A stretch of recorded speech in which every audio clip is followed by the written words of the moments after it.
Alright guys, welcome back to another video. Today I'm going to be talking you through how I figured out how to halve the call time that I was spending on sales calls and simultaneously increasing the close rate. Now, for those of you that run a service-based business, I'm just going to talk about my story and how I figured this out, but this is probably going to sound very relatable to you, and it's a very quick solve to the actual issue as well. Like I said, when you halve the sales call time, you reduce the call by about 50%, maybe 30 to 50%, depending on how your calls are currently being run, and that's going to free up a hell of a lot more time for just you as a founder if you're still on calls, or your sales guys to be able to take more calls and be more efficient on the calls themselves as well, or potentially leave more time to actually focus on closing the deal rather than actually pitching to the prospect. So a lot to be taken from this, and again, the whole goal of this is to bring back your time as a founder or as a salesperson, and also to increase the close rate, because obviously we want to close more deals as well. So I'm going to walk you through the typical structure of how a sales call is run, and I've got different pens with me today. I enjoy the pens. I'm so excited about these new thick pens because they come out so much better on here. But I want to walk you through the typical structure we run with, and it's actually the opposite of PC or CPT. That's how I remember it. So it's DCP. So you start off with the discovery phase. Okay, so I'm going to walk through this, and this isn't a sales. I'm not going to teach you how to sell. I'm not going to try and be that guy, a sales guru, or nothing like that. This is just purely from experience of how we used to run our calls. So at the discovery phase of the call, which is my favorite part, because that's when you actually have a really good conversation. You're actually asking questions to the person you're speaking to, and it's genuine. If you're genuinely interested in helping that person you're speaking to, whether it's B2B or B2C, obviously the coaching business we were running before, that and what I was selling for before was obviously the B2C aspect of it, which is where I learned the majority of my skills. But when we applied the same thing in a different business to B2B customers, it worked just as well. There was obviously differences and tweaks in terms of the questions you're asking, the specifics you're looking for, but ultimately it's the same thing. And then you've got the actual, so we'll go with, I'm trying to make this look pretty as well, which I'm not very good at. So we'll have green in the middle, and then we'll put the close on the end, because that's actually can be green. So we put the close, and then you've got the pitch in the middle. Okay, I'm getting there. Yeah, this is red because ideally we don't want this on a call. And it sounds pretty crazy if you're new to this and new to this concept, but you don't want to be pitching on calls. You don't want to be talking about the specifics of your service on the call. Ideally, that should be handled with the marketing, with the lead up to the call, the show up sequence. We're going to show you how to do that right now. So anyway, this is the different things, right? I'm going to walk you through each phase quickly. You might be an expert listening to this and be like, well, I don't need to know this, but if you're always open to learning a little bit more, I'll be as quick as possible to explain this to you. So, discovery phase of the call. What is this all about? So, this is all about asking questions. So, we put asking. It is what it is on the tin, right? A lot of people use this in the wrong way, where they're using the word discovery call. You've probably heard that a lot. And it's been filtered through the market to when everybody thinks it's a great idea to actually call it a discovery call, when in reality it's not. You're just trying to sell them on a sales call. A true discovery call is when you're just focusing purely on the discovery part of the call. Usually, I would call it a discovery call when it's a 2-part close. So if it's a 2-call close or a 3-call close, because really you could split these into 3 calls. I don't want you to. Our average call time was 25 minutes, right? We got it down to 25 minutes, so we like to be extremely efficient. It was a 1-call close, especially when it was B2C. But really, these are genuinely 3 parts, okay? So this could be like 1 call. This could be 1 call, this could be 1 call, or you could actually move it to this is call 1, the discovery call. Then you've got the second call here, which is obviously closing the deal, and they would only be booked in if they actually passed the metrics that you're looking for and they're fully qualified to move on to that, to actually try and pitch them and close them. Obviously you don't want to be pitching everyone if they're not suited to your actual service. But what I want to focus on today is obviously explaining to you how you can remove the actual pitch from the call itself. So even if you're doing, let's say you're doing a 2-part call, right? Maybe there's a way you can actually remove that second call completely, which is what we did. We always had just 1 call. We tried it with 2. We tried pitching on the original call as well. It just made the call so much longer. But I want to explain to you why this is not needed on the call itself live, and how you can actually remove it. So discovery call, what's the whole point of this, right?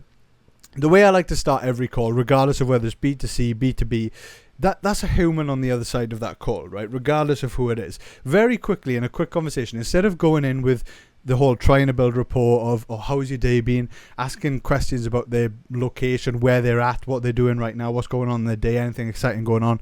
Waste of time, right? People that are on the call are there for a reason, so you want to get straight to the point, but you can still build rapport in a different way. And I like to always take it back. I say, listen, I know why you're here on the call. I'd make sure I state, you know, I'd pitch who I am. Like I'd tell them a little bit more about me, first of all, my introduction, make sure I position myself in a position of authority as well, so they're not just thinking I'm a salesperson, especially if you're, you know, it's easy when you run in the business, it's easy when you're the face of the business. If that's you, that's even better. It's very easy for you to jump on your own calls. You're going to have a much higher close rate than sales guys. But when we were working with other sales guys doing the calls for us, we realized the positioning of that person is extremely important. And there's other ways you can improve that with the show up sequence as well to introduce the call guys. But anyway, you're positioning yourself first of all. And then the first thing I would be doing at this point here is actually asking more about the vision, right? So why are they on the call? First of all, before we go into the specifics of why they're on the call for the service that we've got to offer, but why are they on the call? What's the vision? What are they aiming for? What's the dream outcome? What's the dream, right? What's the goal they're looking for in general? It could be to do with their business if it's a B2B thing. If it's a B2C thing, what's the vision they have for themselves? And I always like to say to them, like, strip back all the you know, the realistic expectations you've got in your own mind. What's the genuine dream? If you were to look 10 years down the line, 20 years down the line, you know, a famous quote is, we always underestimate what we can do in the long term, but we overestimate what we can do in the short term. So long term, what if you were really to strip back those expectations, what are you actually looking for? What would be the dream outcome for you? That's where you want to work back from and reverse engineer back from there. So then you go to more short-term goals, which is more realistic to what you can solve immediately with them. Usually with your service, you can help them get towards that short-term clear target that you can set a realistic expectation for. And then from there, you want to work a little bit more now into understanding the problems. So you find out how aware are they of the problems. If they're on the call, they're probably aware of the specific problems. They've probably checked out some of the solutions that are out there on the market, and they're probably interested in working with you and your specific solution, your specific product that you've actually got. But you want to really identify the clear problems that they've got.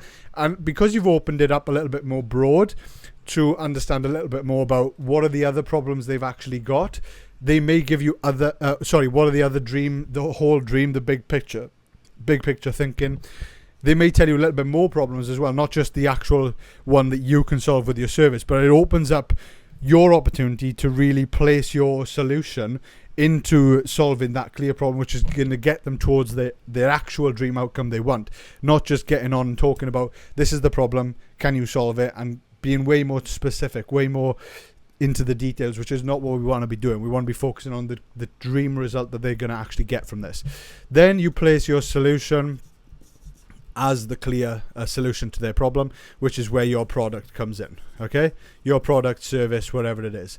So this is all about asking questions, by the way. You want to ask the right questions to get them to a point of literally them saying to you, this is why I'm here, this is what I need. And the pitch should have already done that, right? Because this is what happens. People basically do all this discovery phase on a call, whether it's a one call or two call close. If it's a two call close, they'll just collect all this information on the first call. Then they'll hand them over to a closer for the second call. Usually be the same person if they've built up good rapport. And then they'll pitch them on the second call and trying to close the deal on the second call, which is very salesy conversation and call, right? Which I don't like. I like the flow of the first call. I like the fact that we're making them feel so interested, because we are so interested in them, to really understand them, their problems, what's actually going on. It's more like a consultation call, and it's a genuine consultation call, and they would have already seen the pitch. So then closing the deal is the last part. So we basically, what we do, right, is we remove this. Let me just get the red arrow so you can see this. We remove the pitch from the call, right? So it's not here. We take it back to the front into the show up sequence, right? Show up, I'll put that there. So this is removed. This is moved into the show up sequence in a very professional welcome pack presentation. We call it a welcome pack VSL because it's a combination between a video sales letter. Imagine a video like this of you, the founder of the business that they wouldn't be speaking to on the call potentially, giving them a full presentation of relating to all these problems because you know your dream client inside out. Even if it's a very customized solution of a service that you give, right? You can explain that in the welcome pack pitch presentation that you give. You can walk them through slide by slide. We script it. We do everything where you literally have this as a script. You read out, you present it in a very professional manner. They watch this video before the call. So as soon as they've booked the call, they watch this video. It's a must-watch video for them. It's delivered to them in the show-up sequence. It increases the show-up rate. They join the call, being fully aware of what this call is about, far more open to speaking to you because they understand your service completely and they're more qualified. You go through this part here, and then all you do is the close. So this is where you obviously pitch the price. You actually pitch the specific service that you can offer to them. You move this be here. So you just finish with the close. So the pitch is no longer needed because you've already delivered that beforehand. The only thing from the pitch that you would need on this call now is potentially just answering some questions. So you might have some questions that they might have. So you obviously ask them what questions you have. Make sure you answer those questions. You handle anything that they've got before you organize that start date with them, and then you take the payment, you close the deal, you handle any objections if they do throw any at you at all. In my experience from doing this, from actually building this professional welcome pack presentation, building it into a VSL that they have to watch before the call, it transformed the way the sales call is actually operated. All I would do is before I get to the actual close, I would literally ask them, have you watched the welcome pack VSL? I wouldn't obviously call it that to them, but I'd say, have you watched the welcome pack video? Which again, doesn't sound like a sales presentation when you even say it. So a welcome pack presentation, they know what you're on about. They've watched the video. Yes. Far more likely to close if they've said yes. If they have not, I would make sure that they watch it there and then. I would go through it with them there and then, and I would much rather them watch the video so that we don't have to change the script. We don't have to change the format of the call. We know how good of a result the actual pitch gives, because I'll tell you the reason I believe it's different, right? If you were to pull up, if I was on Zoom with you right now and I was to pull up a slideshow and start going through slide by slide, and it's going to take 5, 10, 15 minutes. In worst cases, I've literally heard that these pitches can take 30 to 45 minutes on a live call. A live call, a live conversation. Imagine you're meeting this person in person. You would not just pitch them to one. You would not pitch to one. You would be having a customized, authentic conversation with that individual. So that's why I believe it doesn't work, is because it just feels very salesy when you're on a Zoom one-to-one live call and there's this person pulling up a slide deck and just pitching to you. I believe it feels very salesy, right? Compared to a pre-recorded video, when you send that to them, they then don't feel like their guard is down because they know this isn't targeted at them directly. This is just a presentation you want to show them about your service, and it explains it. You say to them, it explains it a lot better than I could in just a conversation. So if you watch the video, you'll understand exactly what we do, exactly how the service works, and exactly how this can help you. And I'm happy then to go through any questions you've got after watching the video. That makes sense to them. They say yes, they watch you with their guard down, they're far more open to everything you're saying. And there's a lot of tactics in this video, psychologically, that's moving them from where they could be on the problem awareness scale to fully ready to buy from you and trust in you. And they literally want to say, yes, this is exactly what I need and I want to work with you. So that's how we use this, how we position the Welcome Pack VSL. I hope this helps you. If you want to understand how to build your own Welcome Pack VSL, there's a link below where you can have the full framework and work with ChatGPT, an AI prompt we've put together with the framework for your service. So you just need to work out your target audience, your offer that you've actually got for your service. It all goes together into the prompt and you can build it out slide by slide. So we teach you from the framework what you need to cover on each slide so you can actually build this for yourself. But yeah, I hope that helps. This has been a game changer, one of the best things we've ever done, and I do it now for every single offer that we build out, any service that we've done. It's just the results have been crazy, right? An example I can give you is when we were working with an accountancy business, and I was helping him out. He's a friend of mine, and I knew the results this would have because he was trying to remove himself as the founder from doing all of these calls. So we had sales guys come in and the close rate was nowhere near as high as what his was because he was the face of the business. He was good at just having conversations and being a salesperson without him realizing it because he was just passionate about what he was talking about. These guys didn't have that ability because they didn't have the background knowledge in accountancy like he did. So what did we do? We built a welcome pack VSL with him, the founder, presenting all of this information. They would watch it before the call, and it doubled the close rate from 20% to 40%. Literally within the same week from that one change. So I know the impact this can have, not just in my business, but I've seen it in other businesses as well. It's an absolute game changer. So make sure you apply it, or even try it. Just try it. What's worst that can happen? You can remove it. But the best case scenario is you remove the pitch entirely from the call. It's more professional. Your calls are shorter. You increase your close rate. We see it over and over again. So make sure you subscribe if you like this type of video. This channel is all about scaling service-based businesses. We're doing it ourselves. I want to document the journey, and anything I learn, I want to help you out as well. So let me know if you like it. Comment below what you want to see, and I will see you soon. Thank you very much.